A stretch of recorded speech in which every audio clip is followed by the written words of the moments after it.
CLAT में सबसे ज्यादा बच्चे फेल होते हैं because of legal reasoning section.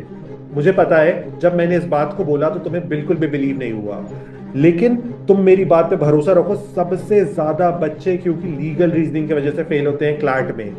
बताता हूं क्यों। क्योंकि लीगल रीजनिंग में बच्चों को सबसे ज्यादा कॉन्फिडेंस होता है कि उनको सबसे अच्छे से आता है, उनके मॉक में मार्क्स बहुत अच्छे आते हैं और उन्हें बहुत अच्छे से समझ आता है, एंड लास्टली उन्हें बहुत ज्यादा इंटरेस्टिंग लगता है।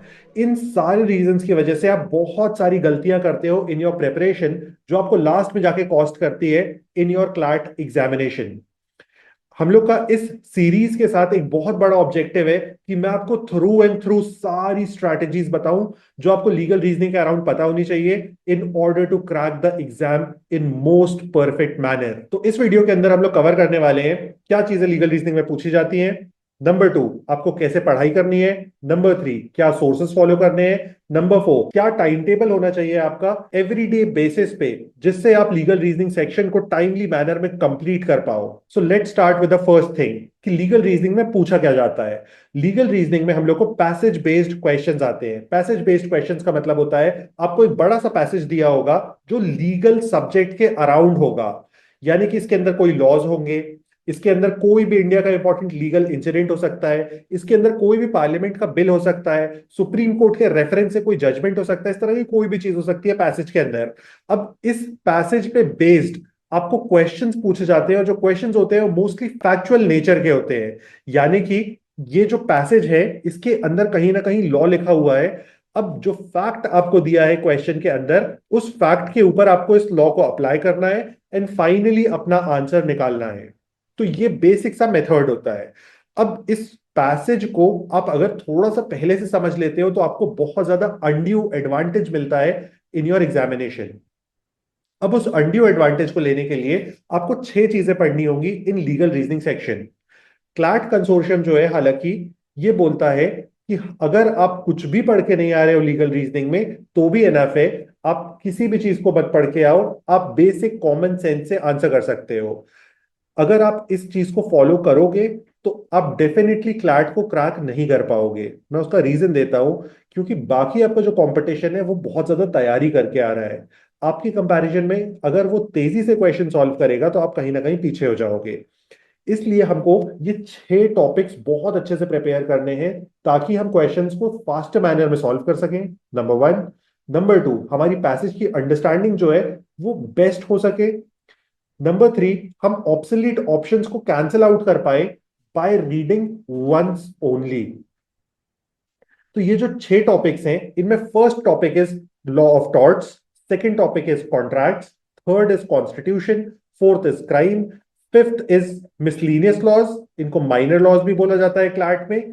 ये जो मिसलीनियस लॉज है इसके अंदर आता है family law, international law, IPR, environmental law और थोड़े बहुत कुछ लॉज जो सब्जेक्ट्स इंपॉर्टेंट हो सकते हैं। And lastly, sixth and most important, and that is current legal affairs. Current legal affairs का मतलब होता है देश में आज के डेट पे जो भी लीगल अफेयर चल रहे हैं। लीगल अफेयर जैसे कि सुप्रीम कोर्ट हाई कोर्ट ने कोई जजमेंट दी, सुप्रीम हाई कोर्ट ने किसी भी लीगल सब्जेक्ट पे अपनी opinion the, president of India ने किसी भी लीगल डिसीजन को लिया, पार्लियामेंट किसी चीज पे सोच रहा है, कैबिनेट ने किसी डिसीजन को लिया जो लीगल चीज को कंसर्न करता है, इस तरह के सारे अफेयर्स को आप कहते हो current legal affairs. For example, Waqf amendment act एक लीगल अफेयर है। तो अब आप इसको एक लीगल अफेयर की तरह पढ़ोगे। हालांकि ये जीके का अफेयर भी है, लेकिन इन दोनों के क्वेश्चंस में बहुत ज्यादा डिफरेंस होता है। डिफरेंस आपको थोड़ी देर में पता चल जाएगा। अब अगली बात आ जाती है कि हमें क्वेश्चन सॉल्व करने कैसे होते हैं। तो हम लोग को लीगल रीजनिंग के क्वेश्चन सॉल्व करने के लिए सबसे पहले पैसेज रीड करना होता है, उसके बाद क्वेश्चन रीड करना होता है, ऑप्शंस रीड करने होते हैं एंड करेक्ट ऑप्शन को फिगर आउट करना होता है। अब आप किसी भी मेथड को चूज कर सकते हो। बहुत सारे लोगों के लिए, बहुत सारे स्टूडेंट्स के लिए कंफर्टेबल मेथड जो होती है that is QPO, question passage and options. मेरे लिए कंफर्टेबल मेथड होती है पैसेज, क्वेश्चंस, ऑप्शंस। तो अब यहां पे आप किसी भी मेथड को फॉलो कर सकते हो। हमारा ultimate objective is to find out the correct answer. तो हम करेक्ट आंसर को ही फाइंड करने पे ध्यान दें, हम मेथड से बहुत ज्यादा परेशान ना हो कि मेरा फ्रेंड ये मेथड फॉलो करता है, कोई और किसी और मेथड को फॉलो करता है। It doesn't matter. अब यहां पे आपको 2-3 चीजों को अज्यूम कर लेना है। अगर आपको क्लैट के क्वेश्चन पेपर में कोई भी पैसेज दिया हुआ है तो आपको मान लेना है पैसेज गलत नहीं हो सकता। पैसेज इज गॉड, पैसेज भगवान है। पैसेज को आप कहीं पे भी क्वेश्चन नहीं करोगे, कहीं पे भी कॉन्ट्राडिक्ट नहीं करोगे। पैसेज लॉ है। अब इस लॉ को आपको सिचुएशन के ऊपर अप्लाई करना है और आंसर को ढूंढना है। अब इस चीज को कैसे किया जाता है उसको हम लोग 4 स्टेप्स में करते हैं, लेकिन इन 4 स्टेप्स पे मैं second part of the series में बात करूंगा, यानी कि नेक्स्ट वीडियो में बात करूंगा। तो आपको सब्सक्राइब करना होगा ताकि आप नेक्स्ट वीडियो को देख पाओ ऑब्वियसली, और सब्सक्राइब कर लो। नेक्स्ट वीडियो जो है हम लोग के इसी चीज के अराउंड होगी कि क्वेश्चन को कैसे सॉल्व किया जाता है, उसके लिए 4 इंपॉर्टेंट फैक्टर्स क्या होते हैं। फर्स्ट इंपॉर्टेंट फैक्टर इस पैसेज भगवान है। पैसेज को कैसे हम भगवान बोल रहे हैं, क्या सारी चीजें बोल रहे हैं, उस पर हम लोग बात करेंगे। अब हम लोग के लिए नेक्स्ट क्वेश्चन आता है, क्या टाइम टेबल हमें फॉलो करना चाहिए अगर हम इस सारी चीज को कंप्लीट करना चाहते हैं। टाइम टेबल बोलना अपने आप में गलत होगा। टाइम टेबल से अगर आप फॉलो करोगे तो आपके लिए बहुत ज्यादा डिफिकल्ट होगा। इसके अगेंस्ट में आप एक टू डू लिस्ट को बनाओ और टू डू लिस्ट को फॉलो करना स्टार्ट कर दो। टू डू लिस्ट कैसी होनी चाहिए कि आप पूरे वीक में आप लीगल रीजनिंग में क्या सारी चीजें पढ़ने वाले हो, उन सारी चीजों को फिगर आउट करके एक सिंगल प्लेस पे लिख दो। अब आप लिख सकते हो कि मैं मंडे को बेसिक्स ऑफ टॉर्ट्स पढ़ूंगा, ट्यूसडे को मैं नेग्लिजेंस पढ़ूंगा, वेंसडे को मैं स्ट्रिक्ट एंड एब्सोल्यूट लाइबिलिटी पढ़ूंगा, थर्सडे को मैं क्वेश्चन सॉल्व करूंगा, 15 क्वेश्चंस। तो इस तरह से आप हर दिन को डिवाइड कर दो कि मैं एवरी डे क्या टास्क करने वाला हूं लीगल रीजनिंग का, और इंश्योर करो एट एनी कॉस्ट सारा टास्क कंप्लीट हो ही जाना चाहिए। अगर आपने अभी प्रेपरेशन अपनी स्टार्ट की है तो आपको यहां से इंश्योर करना चाहिए कि बाय एंड ऑफ सितंबर आपके सारे बेसिक्स बहुत अच्छे से कंप्लीट हो जाए। टॉप 5 सेक्शंस जो मैंने आपको बताए थे, इन 5 सेक्शन के बेसिक्स तो आपके 110% कंप्लीट हो ही जाने चाहिए। करंट लीगल अफेयर्स आपको लास्ट डे तक पढ़ना है।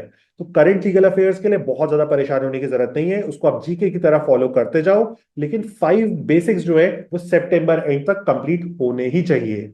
Next step is solve PYQs. PYQ जो है वो आपको क्लैट 2020 से लेके क्लैट 2025 तक के 6 इयर्स के सारे पीवाईक्यू सॉल्व करने हैं बहुत अच्छे से। Next and very important is कि मैं एक प्लेलिस्ट लाने वाला हूं लीगल रीजनिंग की। ये जो प्लेलिस्ट होगी इसके अंदर मैं आपका सारा लीगल रीजनिंग कवर कराऊंगा, जितने भी 5 बेसिक सब्जेक्ट्स हैं वो सारी चीजें, एंड करंट लीगल अफेयर्स की भी वीडियोस आएंगी उसके अंदर। तो आप मेक श्योर करो कि आप सब्सक्राइब कर ले रहे हो, आप टेलीग्राम को ज्वाइन कर ले रहे हो कि आपको सारी अपडेट्स मिल जाएं। मैंने कुछ कॉन्स्टिट्यूशन के वीडियोस शेयर किए हैं, आप मेक श्योर करो आप उन सारी वीडियोस को बहुत अच्छे से देख ले रहे हो, उनके नोट्स बना ले रहे हो। नेक्स्ट, आपको एवरीडे बेसिस पे आपकी जो टू डू लिस्ट होगी उसके अंदर आपको एवरी डे कुछ पर्टिकुलर नंबर ऑफ क्वेश्चंस रखने हैं जो आप सॉल्व करने वाले हो। अब आप मेक श्योर करो कि लीगल रीजनिंग के क्वेश्चंस आप यहां से एवरी डे सॉल्व कर रहे हो, क्योंकि उससे आपकी प्रैक्टिस बहुत अच्छी हो जाएगी। आप क्वेश्चन सॉल्व करने का जो आपका पेस है वो बहुत अच्छा हो जाएगा। लीगल में बहुत सारी छोटी छोटी चीजें होती है जिनको आपको पकड़ के क्वेश्चन को सॉल्व करना होता है, इसलिए आपको क्वेश्चन सॉल्व करते ही उसका एनालिसिस भी कर लेनी है। Analysis is more important than solving questions. आप 50 क्वेश्चंस कर रहे हो, बहुत ज्यादा अच्छा नहीं है। आप 20 क्वेश्चंस करो, लेकिन 20 क्वेश्चंस की इन डेप्थ एनालिसिस करो, इससे आपको बेटर रिजल्ट्स मिलेंगे। एडिशनली आप इंश्योर करो कि आप एवरी संडे मॉक टेस्ट दे रहे हो यहां से।